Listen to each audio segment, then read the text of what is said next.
Well, it's a great honor to be here.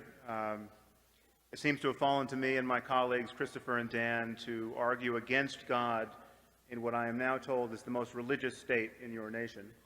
I'm encouraged by the show of hands here. I just want to assure those of you who are religious here that our purpose is not to offend you this morning, but I will nevertheless repay your hospitality by telling you exactly what I think about religion.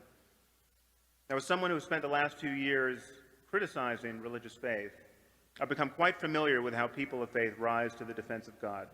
As it turns out, there are not 100 ways of doing this. There appear to be just 3. Either you argue that a specific religion is true, or you argue that religion is useful, or you attack atheism as intolerant, elitist, or otherwise corrosive of basic human values. Now, the only line of argument that is relevant to this debate, or indeed any debate about the validity of religion, is an argument that religion is true, or rather that one religion is true, because of course they can't all be true. In fact, our opponents here stand for 2 distinct and mutually incompatible faiths. Was Jesus Christ the Messiah? The rabbi and Dinesh are not likely to agree on that point. As Bertrand Russell pointed out over 100 years ago, even if we knew one of the earth's religions was true, perfectly true, given the multiplicity of faiths, given their mutual incompatibility, all believers should expect damnation purely as a matter of probability. Now, happily, there's absolutely no evidence that the Christian hell exists. Okay, and I think we should look at the consequences of believing in this framework, this theistic framework, in this world, and what these moral underpinnings actually would be. All right. 9 million children die every year before they reach the age of 5. Okay, picture an Asian tsunami of the sort we saw in 2004 that killed 250,000 people. One of those every 10 days, killing children only under 5. Okay, it's 24,000 children a day, 1,000 an hour, 17 or so a minute. That means before I can get to the end of this sentence, some few children, very likely, will have died in terror and agony. Okay, think of the parents of these children. Think of the fact that most of these men and women believe in God and are praying at this moment for their children to be spared. And their prayers will not be answered. Okay, but according to Dr. Craig, this is all part of God's plan.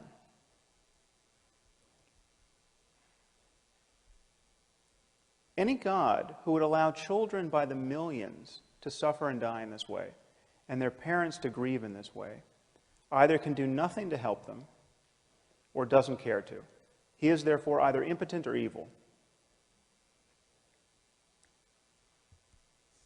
And worse than that, on Dr. Craig's view, most of these people, many of these people certainly, will be going to hell because they're praying to the wrong God. Just think about that. Okay, through no fault of their own, they were born into the wrong culture where they got the wrong theology and they missed the revelation. Okay, there are 1.2 billion people in India at this moment. Most of them are Hindus, most of them therefore polytheists. Okay, in Dr. Craig's universe, no matter how good these people are, they are doomed. If you are praying to the monkey god Hanuman, you are doomed. Okay. You will be tortured in hell for eternity. Now, is there the slightest evidence for this? No. It just says so in Mark 9 and Matthew 13 and Revelation 14. Okay. Perhaps you'll remember from the Lord of the Rings, it says when the elves die, they go to Valinor, but they can be reborn in Middle-earth. I say that just as a point of comparison.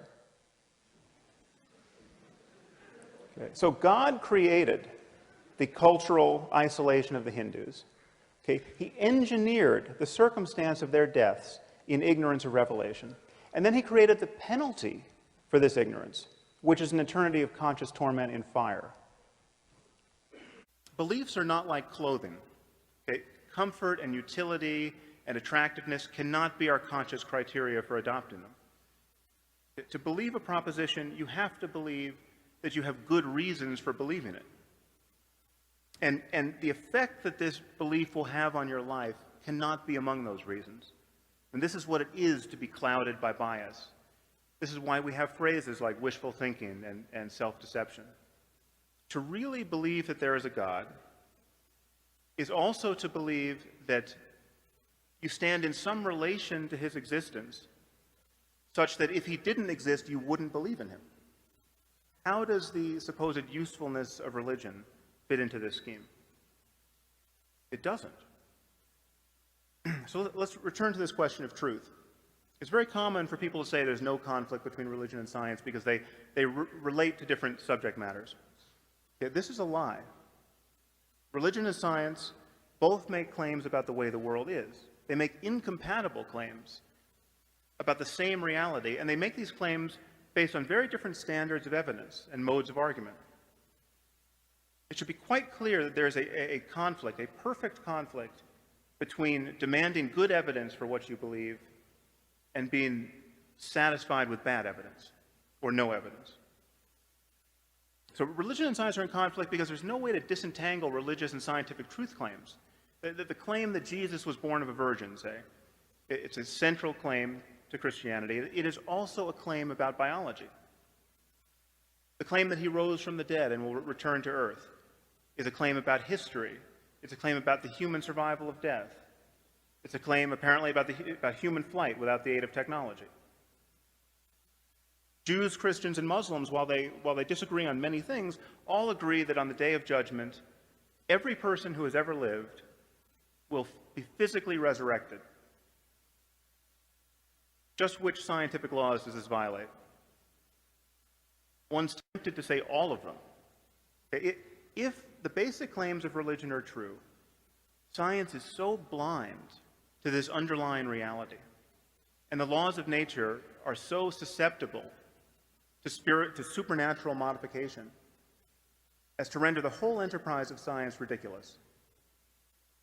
If, on the other hand, the basic claims of religion are false, most of the people on this planet are profoundly confused about the nature of reality and beset by quite irrational hopes and fears.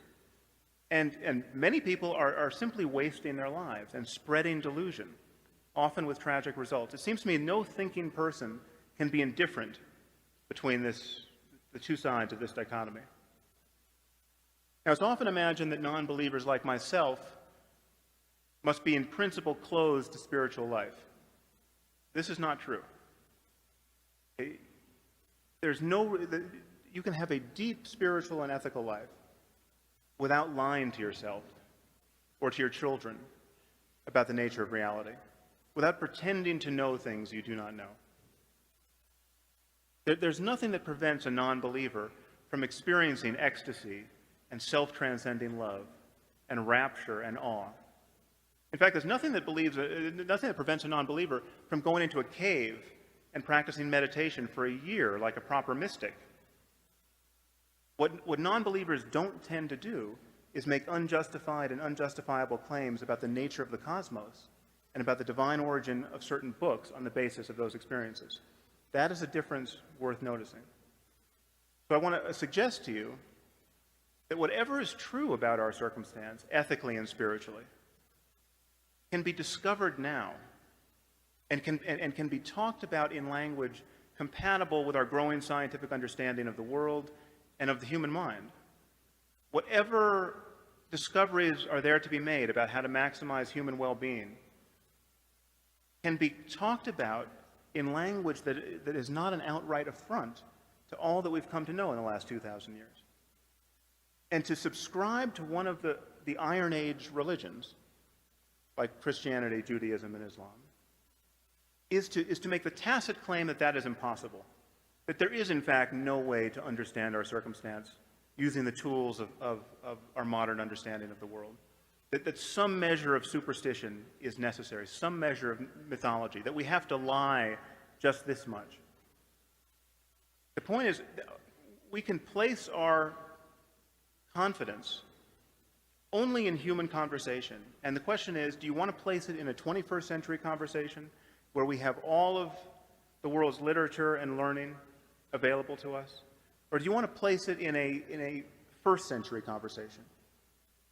Or a 7th century conversation, as preserved in one of our holy books? Okay, and please notice the double standard that people like Dr. Craig use to exonerate God from all this evil. Okay, we're told that God is loving and kind and just and intrinsically good. But when someone like myself points out the rather obvious and compelling evidence that God is cruel and unjust because he visits suffering on innocent people of a scope and scale that would embarrass the most ambitious psychopath, okay, we're told that God is mysterious. Okay, who can understand God's will? Okay, and yet this is precisely, this merely human understanding of God's will is precisely what believers use to establish his goodness in the first place. You know, something good happens to a Christian. He feels some bliss while praying, say, or he sees some positive change in his life, and we're told that God is good. Okay, but when children by the tens of thousands are torn from their parents' arms and drowned, we're told that God is mysterious. Okay, this is how you play tennis without the net. Okay, and I want to suggest to you that it is not only tiresome when otherwise intelligent people speak this way, it is morally reprehensible.